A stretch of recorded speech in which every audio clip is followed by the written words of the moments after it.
the idea of like pay per use is a lot of like mental friction and overload for the user. With an agent, now the idea of pay per use is okay because the agent is the layer that abstracts away that decision from the user. I use a blockchain because like it's a technical necessity. It is an implementation detail to achieve the vision that I want. I couldn't do it with a credit card even if I tried. Welcome to Dry Run, Michael. Thanks for having me. I'm very excited to chat. Yeah. So in the last few years, you've kind of worked in this vertical of creators and media, both as an investor and now a founder. Could you share a little bit about what has continued to draw you to this? Yeah, I mean, so I actually have a background as a creator, as a magician. And so I am a performer. I've performed for most of my life, like in high school and college. Yeah. As a magician, I actually used to work for David Blaine. Oh, wow. And so, yeah, I'm like a real magician. And so my start in the world was definitely as a more creative, type. Yeah. And so I think when I first got into crypto and investing, that was just an area that I was very attracted to. And so I first got into crypto around the time when NFTs started to kind of take off, or like the early days of NFTs. And so to me, as someone who was a creative person, it just, drew me in for that reason. Very interesting. Do you still use being a magician as a party trick? Absolutely. I mean, I definitely use it in like casual social settings, Yeah. or and I learned a lot from magic that I think I use in my day to day. Yeah. But so it's a really cool party trick. Very interesting. So now you're building in agentic payments, kind of tied to the creator side. Um, a lot of infrastructure here is fairly new and has come to fruition maybe in the last year. What has kind of happened in this last year that has made agentic payments in production possible? Yeah, so maybe it makes sense to kind of go back a little bit, take a few steps back. So before joining Royal, which is my brother's startup that he founded back in 2021, around the beginning of the NFT craze, I worked at A16Z as an investor. And, throughout that time, everyone's always talking about like stable coins and payments. And we saw a million pitches. And there was even like actually a small, like, I don't want to call it a bubble, but there was like a phase of like maybe like 2 years ago of like AI and crypto that was like taking off. And like there was like a lot of these AI tokens and all this stuff. And it was all like a really cool narrative, but there was no users, there was nothing real. And the reason why me mentioning A16Z is important is because actually Mark Andreessen, when he was founding Mosaic back in the day, one of the ideas that he had was this idea for this like HTTP error code called 402, right? Which meant payment required. So you could have a resource on the internet that was gated by a payment. And it never really took off because in order for that to work, you needed like internet native money, right? And so what sort of happened in the past, like I'd say 3 years, was a combination of a lot of things. It was first L2s and crypto took off, and it made stablecoin transfers cheap and like actually usable. So people can actually, realize this vision of like instant settlement payments on a blockchain was sort of theoretical in the past. But then once L2s came around and transaction fees got cheaper, it was real. Then it was the explosion of the protocol called X402, right? Which was basically this idea of now you can go back to this ability to have a resource on the internet that was gated by a payment, because now you had internet native money via stablecoin, right? And then finally it had to do with agents, and so that sort of came around. And the reason why the agents are important is because people have tried micropayments before in the past. It's been a very common fintech category for many years, but it's never quite taken off. And the reason one of the reasons why it's never taken off is because the idea of like pay per use is a lot of like mental friction and overload for the user. And so like needing to decide to like pay for something one at a time, like it's a lot of decisions that users don't want to make. And actually that's like how iTunes used to work, right? I used to pay like 99 cents a song. And then of course Spotify came along, they added, $20 a month subscription to abstract away all that stuff. However, with an agent, now the idea of pay per use is okay because the agent is the layer that abstracts away that decision from the user. And so the agent doesn't care, like needing to pay like $1 or multiple cents. And so all of these things sort of like came together at once, but they're all like happening at different, different paths at different times. But Yeah. I think over the past few months, it just sort of all came together. Yeah.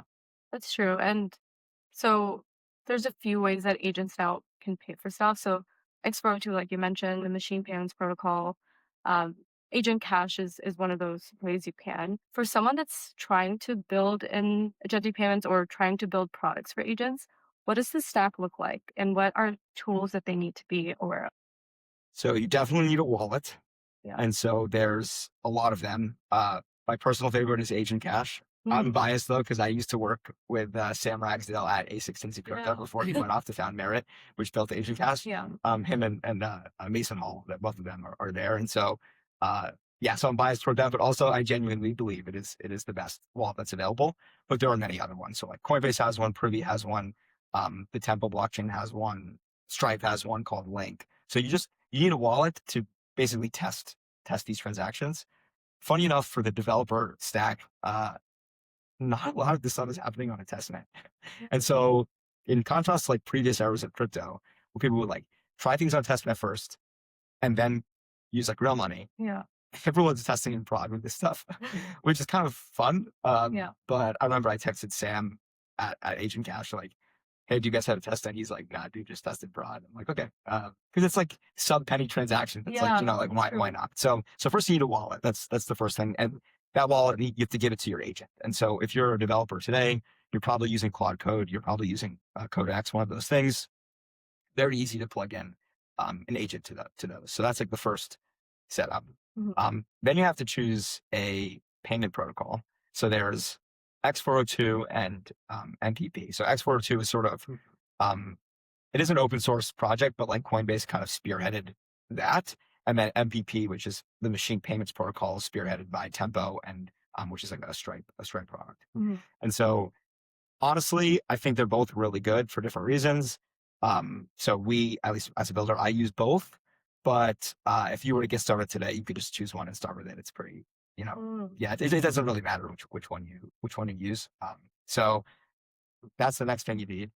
And then I think the final thing you need is the thing you're going to sell to agents, Yeah. right? And so what's behind these, endpoints? And just maybe just to uh, explain this a little bit better. So what you do with this X402 or MVP protocol is you attach it to like a normal API endpoint. And so what would happen is when you actually like query this API endpoint, instead of it returning the data to you, it will say you have to pay 1 cent to access the data. You pay that cent on a blockchain and then re-request that API endpoint with proof of payment. Mhm. The API validates your payment and then returns the data to you. Mhm. And so basically, if you're a developer building this stuff, it's actually fairly straightforward. So if you already have an API that returns information, all you're doing is just putting small little middleware between on those endpoints that requires a payment using this X402 or Yeah. MPP SDK. Yeah. That's really helpful. Um, one of the so all of this is in production. People are building things for agents. There's consumers on the other side. One of the critiques right now for agentic payments is that a lot of it is still doesn't really represent uh, commerce, like true commerce. And so I think Coinex published this piece, and they were like, uh, they pointed to a bulk of agentic payments today, and a lot of it looks like wash trading or artificial, which is interesting because agentic payments are not human by default. How do you think about kind of separating what's happening with payments from what's maybe real versus noise? So I think a lot of the wash trading or like, it's not trading. So like wash transactions that are happening Yeah. today, they're from people like me who are like actually like I have a wallet that has money in it, and I'm paying money to myself to test my endpoints. Because So it's in production. because it's in production, Yeah. right? So I'm not actually like paying to like. I mean, I guess I could technically have another Yeah. wallet, but whatever. Like I'm paying money to myself, and I'm running like hundreds of these transactions a day because I'm testing. Yeah. And so I think a lot of it's just developers that are building and testing today. Yeah. The reality is like there are not many users today that have given wallets to their agents and are paying for things, but that does increase, I think, basically every week. Yeah. In terms of commerce, like, I don't know how you define commerce or how the Coindesk article defines commerce, but a lot of the transactions today are very specifically toward requesting data, right? So I'm not like, yeah, there are a few like fun examples of people, like I think someone placed an order for a bottle of wine using an X402 endpoint, which is really cool. Or like sending a letter to their friend, but most of it's like for data. Like no one's actually like paying for like something on Amazon or like a T-shirt. So yeah, I think it's just early days, and it's mostly developers playing with stuff.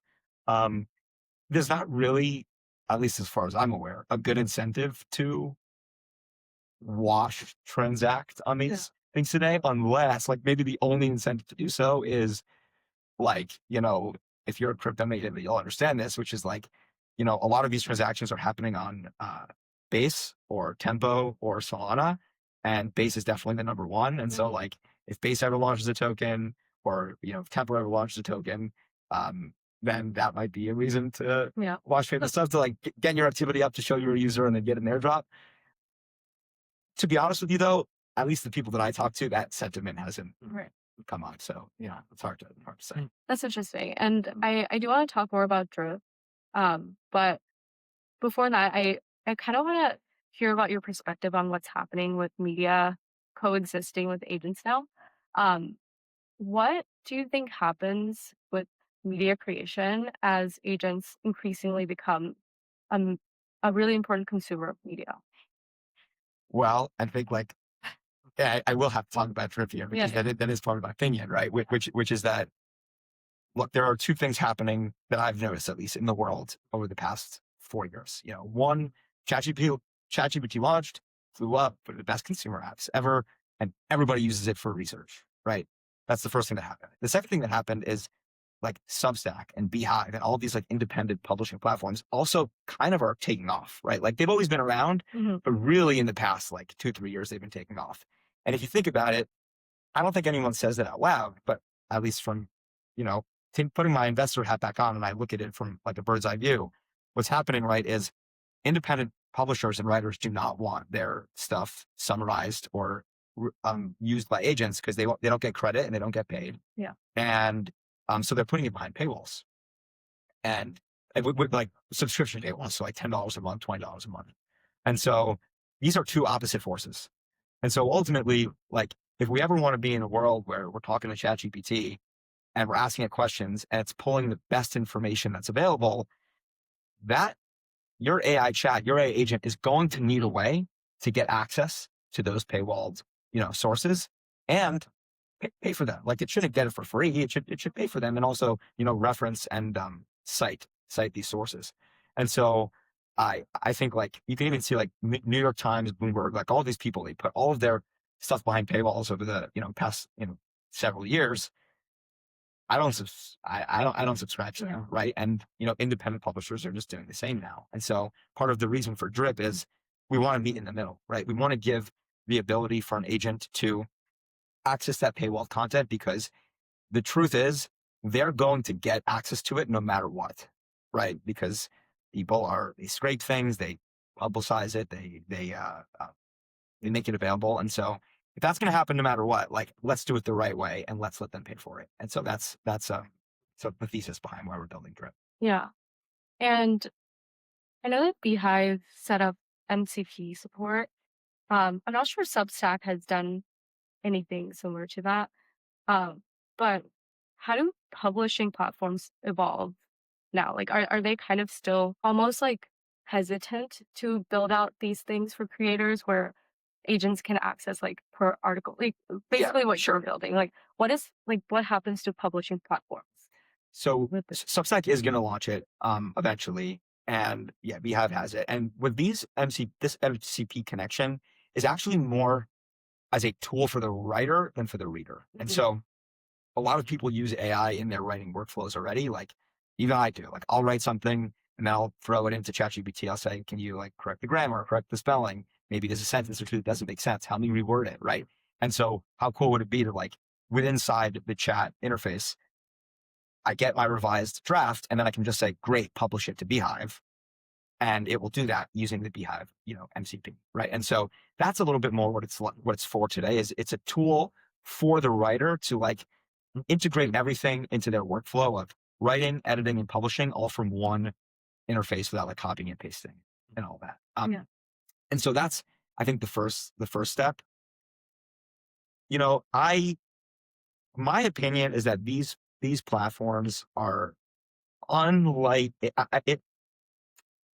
I don't know how soon or how quickly they will allow this MCP to be something that a user can use to read articles, right? And the reason is because that idea is actually against the thesis and the vision of a lot of these companies, right? The thesis of these companies like Substack and Beehive and all the other ones is own your audience, right? Get their email, have a direct line of communication with them, build loyalty over time, which if you think about it is a very different thing than an agent paying for your content where you do not know who the agent is. It is actually pretty transactional, right? And because the agent is like the marginal user, they're not the one that's going to subscribe. They're going to get like what they need and leave. And so, yeah, I think opening up that access for like the user reading via these MCPs might take more time. Yeah. I often hear people talk about how creators become much more valuable now as the internet becomes more AI native because consumers will value authenticity more. But at the same time, people are also sending their agents to go, or they're using LLMs to for like fetching information, summarizing them, and they often never even go to the source of this content. In your opinion, then, where exactly is the creator valuable? Well, I hate to say it, but it's definitely something that's been said a bunch of times on X and stuff. I do agree with it, which is it's the curation. Yeah. And so, I'll use one writer that I follow, which is like Ben Thompson. I've been a subscriber for him for a while, and like I really care what he has to say. Yet, I am a founder. I am coding all day. I am like running a company, and so I don't necessarily have time to like read all the blog posts that he posts every day. Yeah. Or the 10 other ones that I subscribe to. And so, I even have my own like newsletter summarizer with my inbox that'll like take all my newsletters and give me a little brief so I can get the gist of what they're talking about. But it's very highly curated. Like I only care about what Ben Thompson has to say. I only care about what Matt Levine has to say. Yeah. So I'm not actually saying yet like, hey, go out and just answer this question in general and give me the answer based on whatever writing exists. So as a user, I do still have an opinion of like who I care about. Yeah. And so it's more about the curation, I think, right now, at least. Yeah. And for Drip, the initial set of content that you guys are focused on is kind of finance and tech. Yeah. Is there a reason you started with that vertical? And do you think it'd be hard to expand to other types of gated newsletters? Yeah. So the reason we started with finance newsletters specifically is because first of all, they are a very large category of newsletter. That's the first one. Second, they tend to be more expensive subscriptions because they're offering some sort of investment advice. So they can like charge maybe a little bit higher than the typical $10 a month thing that another like maybe culture writer on Substack would charge. They also provide like a lot of like, I'll say valuable, like with air quotes, content in these posts because oftentimes they're giving investment recommendations, right? And so like to a reader, that's valuable because maybe they take that and they can go profit off of that if they decide to listen to it. And so that's one of the reasons we're focusing on that. The other reason we're focusing on it is because I believe that the biggest question in this agentic commerce era right now that we're living in, and I get asked this every person I talk to, is who's the demand? Who's using this stuff today? Who are the people that have actually given their agents a wallet? And the answer is today, not many.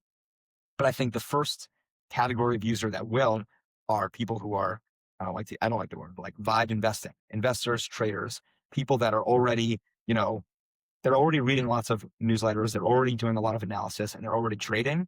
And it just makes a lot of sense to put all of that into a AI chat interface where your agent can kind of synthesize and do all that information for you based on one prompt. And so because I believe that the first category of user that's going to be willing to go through the friction of giving the agent a wallet, setting up with stablecoins and paying for things, that's a lot of friction. Who's willing to do that? Someone who knows that on the other side of that friction, is something extremely valuable to them. And I think that's like an investor or a trader today. So that's why we're hyper focused on that for now. To answer your other question, will we expand to other categories? That's the goal, right? Like the goal is for me to be like an interface to like all of the niche publications on the internet. And so I would love to expand to those categories, but right now we want to get like this first use case, Yeah. now. Well, what would be like the secondary category you would go after that maybe has similar behaviors on the reader side? So believe it or not, actually, it's not a category of topic necessarily, but it's a media type. Okay. So we're going to do podcasts next. Yeah. Right. And so why are we going to do podcasts? Because the whole point of Drip is that you are eliminating the cost, the expensive cost of like subscribing to 10, 20, 30 newsletters for $10 a month. It's expensive and hard to manage. It makes a lot of sense that you should have it on a pay-per-use basis. That's like a financial cost. Podcasts have a time cost, right? Which is that I follow 10 podcasts that I love. I do not have 10 hours in a week to listen to 1 hour episodes each, right? I just don't. However, I would love to get the synthesis across all of them. And, maybe if there is one topic that comes up that I'm super interested in, I can be directed to that one episode. And so the reason why we're going to use podcasts is, it's eliminating a time cost versus a financial cost. And also for podcasters, it gives them a net new revenue stream that they don't already have, because a lot of podcasts make money based off of ads, right? And so this is like yet another way that they could monetize their content that is kind of otherwise already free. So that's like, it's not necessarily a category. It's more of like a media type that we're going to expand to. And within that media type, obviously, like, yes, we're going to start with tech and finance. Yeah. I think would be one. One category that I don't think we'll do anytime soon, but it just sticks in my head is like food Yeah. influencers and recipes. And so like that would be a really cool category. Like I would love to be able to go to my agent and say, I want to make some sort of chicken dish on Friday. Can you go give me like the top best recipes based on the top best, paywalled food influencers and what they're looking at, and like go pay for all those recipes, give them to me and synthesize them? Feels like super fun. So I'm not sure how big the market is, but that's an idea that I always think about. It's really interesting because I do follow a lot of food creators on TikTok, and they often gave their recipes on Substack. But it's like, I don't know if I want to subscribe to your entire newsletter for one recipe that you posted. Exactly. So that's really interesting. Yeah. And then for the subscription model, it assumes that the reader comes back every month or every other week to come consume this content. When you're sending, when an agent is the consumer and it's cherry picking what articles to consume for 10 cents, does this in the end create a new revenue stream for creators, or does this kind of cannibalize subscriptions? I think it's a complementary and additive today, because they're two different users, right? Like there are users that they really care about like wanting the direct communication with this person, and they are going to do whatever they can to, be in their universe, be in their community. That is a subscriber, right? And then there is the extra user who might, look at your post, look at a free post, and then they just don't click that subscribe button for whatever reason, right? And they leave, and then you lose them, right? And you could have monetized them, but you don't. You completely lose them. Yeah. And so right now, I think it's completely additive. Like this is a net new thing. In the future, and when I mean in the future, I mean like 10 years out, I think it will all be probably via this agentic pay-per-use basis and not through subscriptions. Yeah.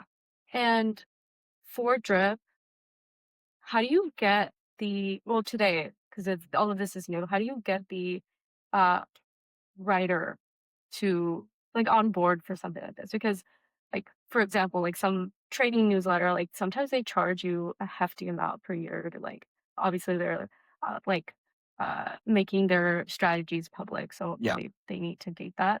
But how do you get like a profile of that person on board? Yeah. So we are focusing on the demand side of this marketplace right now. And so we are in many conversations with writers and reaching out to a lot of writers to get them to opt in and come, claim their profile and set custom pricing for their content, and basically, accept this new world that we're building toward. And so the way that it works today is like we have like a default 10 cents per article that we charge. But if you are one of these big newsletters and you come and, claim your profile that we've created for you, you can set the custom pricing to be $1, $10, $30, whatever you want it to be, right? Yeah. We just are using, a small 10-cent fee right now just to kind of bootstrap it and demonstrate the magic of what's going on.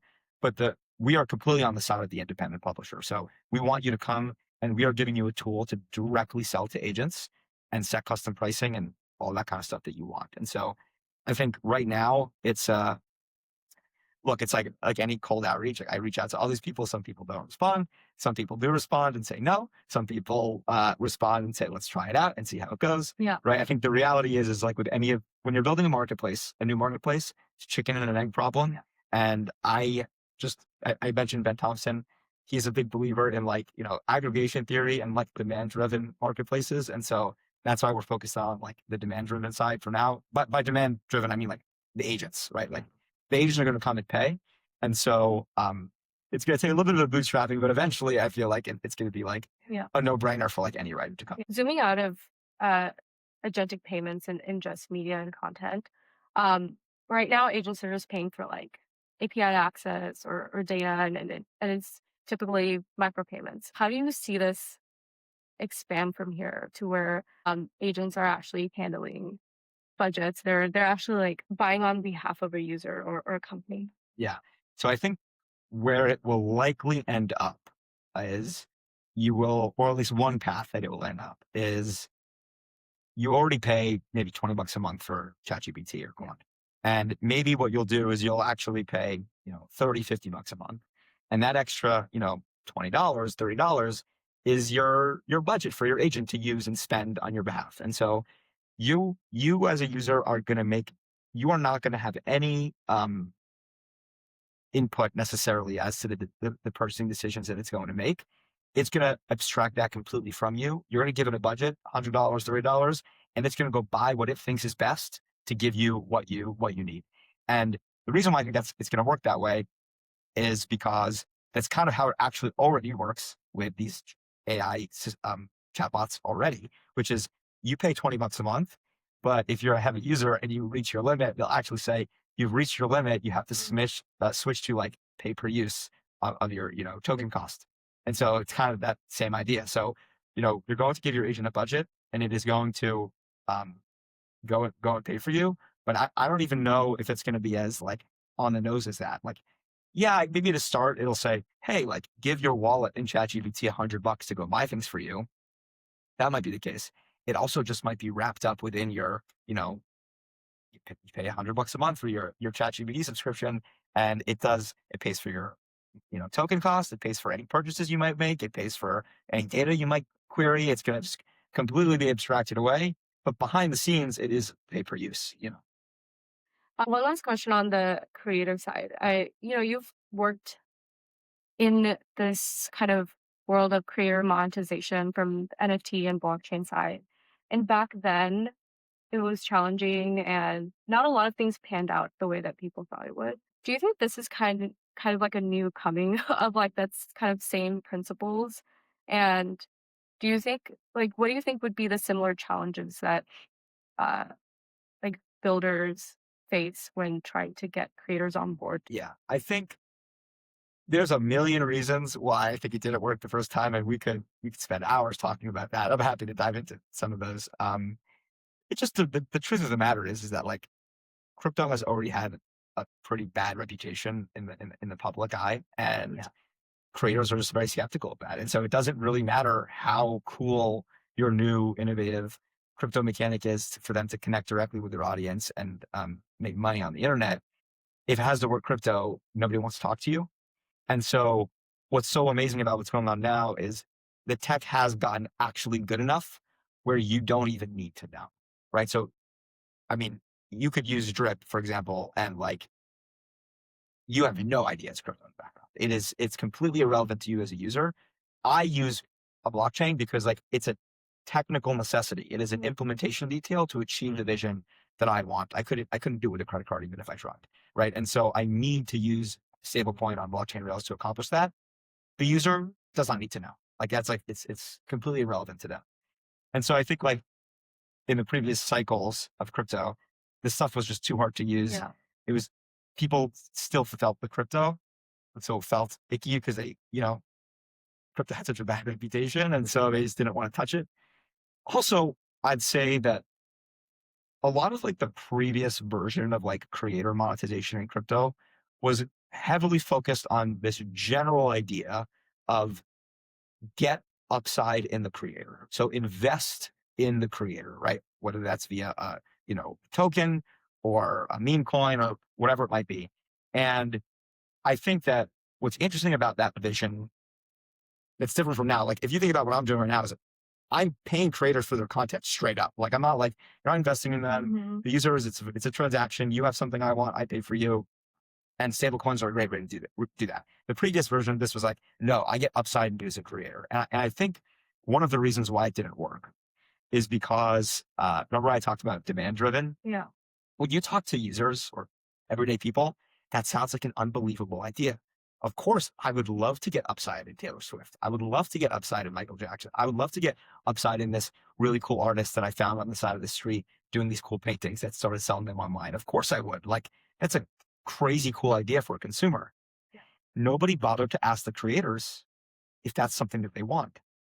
And I think one of the reasons why it didn't work was the truth is that not a lot of creators actually wanted to do that, because when you have a community of people who are invested in you and have upside in you, it changes the dynamic with your community, right? It changes it from but at least this is what happened in crypto. Yeah. It changes it from a positive something, like a patronage thing, to a mercenary. And like giving the worst thing you can do for a creator is give them an assignment they have to do every week of engaging with the community. Like that's like no creator wants an assignment. They're creative. They want to Yeah. go based off of what their brain feels like today. Right. And so I think one of the reasons why it didn't work, besides the fact of the bad reputation, is that creators feel uncomfortable doing Yeah. that. That's a really good point. To wrap up, uh, I'd love to get a prediction from you. So, if agentic payments work as people expect or as you expect, what does the internet then look like for a regular user? I think that we could very likely go to a uh, a world where, and it's sort of very anti Web3. Like if any of the listeners are like Web3 natives and like believe in that vision, but like it's very clear to me that we are going toward a path where, you're not going to a Google search bar anymore. You are just, texting an agent and it is doing everything for you in your life. It is booking your restaurant reservations, it is booking your flights, it is paying for content, it is answering your questions, and it is doing all of it for you through one simple interface. Mhm. And probably you won't even be typing. You'll be talking into your AirPods and it will just be doing it with voice. Um, and then that will be one app on your phone. And then the next app will be TikTok because you need entertainment Yeah. as a person. And agents are not good at entertaining you. They're good at like accomplishing things, but they're not a source of entertainment. And so like the usefulness app is going to be the chat interface where you do every bit of like, manual labor work is going to be completely abstracted away. And then your entertainment app is going to probably be TikTok. Yeah. And so that's sort of maybe where you're going to have two apps on your phone. Yeah. That's such a good point. That's like one of the few platforms where it's like I'm not sending the agent to go like consume it out. I just want to watch it myself.